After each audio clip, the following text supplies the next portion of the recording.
रत्नागिरी आणि जगभरातील बातम्यांचे सुपरफास्ट अपडेट मिळवण्यासाठी रत्नागिरी खबरदारच्या सर्व सोशल मीडिया प्लॅटफॉर्मना आजच लाईक, सबस्क्राईब आणि फॉलो करा.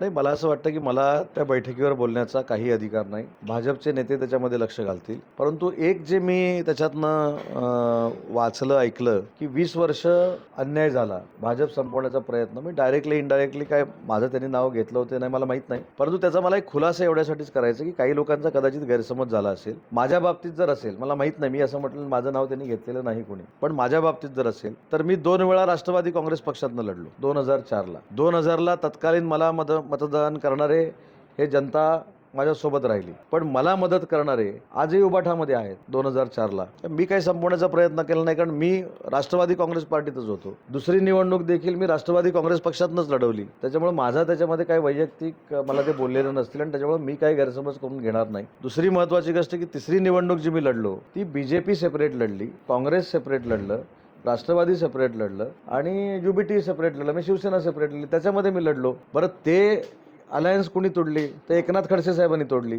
आता एकनाथ खडसे साहेब अजून महाविकास आघाडीतच आहेत, त्याच्यामुळे मी संपवलं नाही ना ते. किंवा 2004ला माझ्या बाजूनं सन्माननीय बाळासाहेबांच्या विरोधामध्ये काम करणारे जे काही शिवसेनेचे जे पदाधिकारी होते माझ्यासोबत, ते आजही UBT आहेत. मग मी कसं काय भाजप संपवलं? माझा काही संबंध पण नाही. मी सगळ्यांचा आदर करतो, त्यांचा देखील आदर केलेला आहे. अनेक कामं BJPच्या सगळ्या लोकांनी सांगितलेली करणं ही माझी जबाबदारी आहे, मी करतो.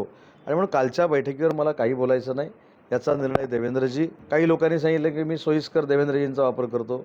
माझे संबंध देवेंद्रजींशी हे आजचे नाही आहेत. 2004ला मी आमदार ज्यावेळी झालो त्यावेळीपासून मी देवेंद्रजींना ओळखतो. त्याच्यामुळं देवेंद्रजींचा मी जर वापर करून घेतो, त्यांना दालं नाही ना, त्यांना जाऊन विचारावं, त्यांना जाऊन सांगावं बाबा उदय सामंत असं असं वागतो. त्यामुळे मला असं वाटतं की कालची मीटिंग ही माझ्यासाठी नव्हती. मला गैरसमज करून घेण्याचं काही गरजच नाही. मला लोकशाहीत कोण कुठं प्रवेश करतो याच्यावर अजिबात चर्चा करायची नाही. माझ्या नशिबामध्ये जर जिंकायचं असेल, जनतेचे आशीर्वाद जर माझ्याबरोबर असतील, तर कोणाचे मनसुबे हे योग्य ठरणार नाहीत.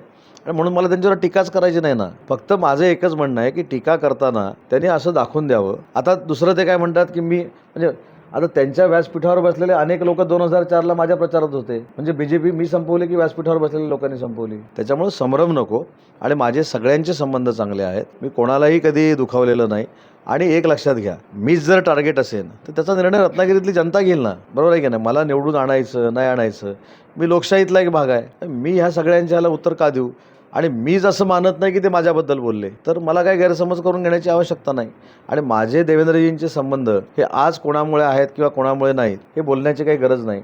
आणि माझे देवेंद्रजींची काय संबंध आहेत हे मी परवा देखील सांगितलं की जेव्हा बाळासाहेबांबद्दल मातोश्रीला गेल्याचा विषय आला तर मी त्यांची बाजू घेतली की लोकशाहीमध्ये कोणालाही कुठेही भेटायचा अधिकार आहे, सणानिमित्तानं आहे, काही निमंत्रणाच्या निमित्तानं आहे, तर कोण कसं काय आक्षेप घेऊ शकतात? आणि मला जर कोणी शिव्या घातल्या तर माझ्या ते शिवी जर घातली तर माझ्यासाठी ती ओवी आहे. मी एक सांगू का, बाळासाहेबांना न्याय मिळाला पाहिजे ही माझी सुद्धा वैयक्तिक मित्र म्हणून भूमिका. आणि हे मी अनेक वेळा मी पुराव्यानिशी सिद्ध करेन. मी देवेंद्रजींशी बोललेलो आहे. माझ्याबद्दल या लोकांचा काय गैरसमज आहे मला माहीत नाही, परमेश्वराला माहीत. मी कुठेही भाजपच्या लोकांना सहकार्य करण्याचाच प्रयत्न केला आहे. तुम्ही दीपक पटवर्धनना विचारा. दीपक पटवर्धन साहेबांचं जे नगर वाचनालयाची जी बिल्डिंग आहे त्याच्यामध्ये कोणी सहकार्य केलं, कोणी नाही केलं हे त्यांना कधीतरी विचारा. ज्या उबाठानं दीपक पटवर्धन साहेबांना कायमस्वरूपी त्या ह्याच्यातनं नकार देऊन ते नगर वाचनालय ताब्यात घेण्याचा प्रयत्न केला, ते मी त्यांच्या ताब्यात दिलं. अशोक मयेकर साहेबांचे माझे संबंध चांगले आहेत.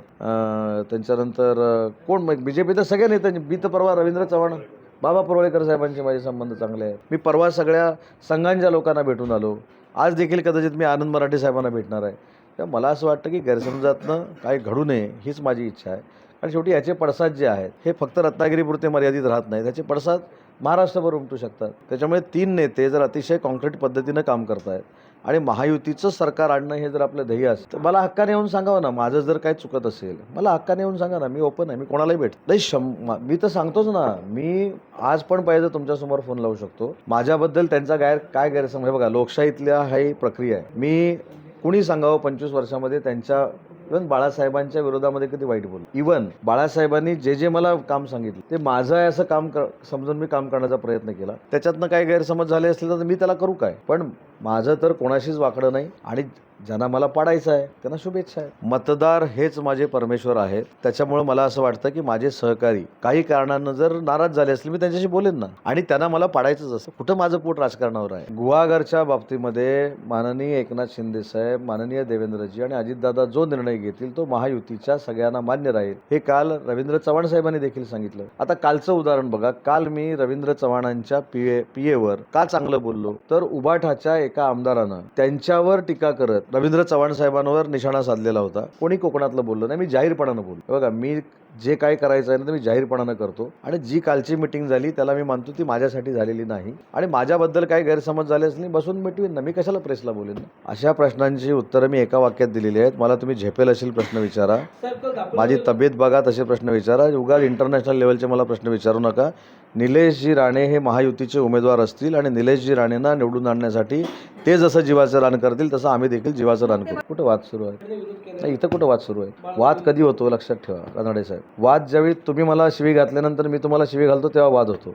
तुम्ही मला शिवी घालताय, मी ओबी आहे म्हणून सांगितलं तर वाद कसा काय होतो? त्यामुळे थोडं ते चेंज करा. माझ्याकडे काय वाद नाही, पण मगाशीच सांगितलं त्यांची शिवी ही मला ओवीसारखी आहे. त्याच्यामुळे वाद कधी होतो? तोंडाला तोंड लागतं तेव्हा वाद होतो. त्याच्यामुळे रत्नागिरी मतदारसंघामध्ये भाजप शिवसेनेमध्ये वाद नाही, हे प्रामाणिकपणानं पालकमंत्री म्हणून या ठिकाणी मी जाहीर करतो. त्याच्यामुळे कोणाचे माझ्याबद्दल जर काही गैरसमज झाले असतील आणि बीजेपीला तिकीट दिलं महायुतीनं, तर मला कुठं मी प्रचार करेन ना. महायुतीला जर तिकीट दिलं बीजेपी म्हणून मी प्रचार करेन, त्याच्यामध्ये मोठंसं काय. म्हणून रत्नागिरीचं रूपांतर वाद म्हणजे, आणि मला तुम्ही माझी हिस्ट्री काढून सांगा मी कोणावर वाद घातला का? मी वाद घालणाऱ्यांच्या नादालाच जात नाही, तेव्हा मी वाद घालतो कसं काय? ते वाद होत नाही. दुसरी गोष्ट, आणि मी जर एखाद्याचं वाईट केलं, मी बीजेपीचे सगळे जिल्ह्याचे नेते आणून तुमच्यासमोर बसवतो. केदार साठेने किती माझ्याकडनं निधी घेतला, देवरुखला मी किती निधी दिला, राजापूरला मी किती निधी दिला, लांजाला किती निधी दिला, त्याच्यानंतर वैयक्तिक माझ्यासाठी कामाकडे. त्यामुळे मी बीजेपी आणि सेना ही वेगळी मानत नाही, जरी कोण मानत असलं तरी.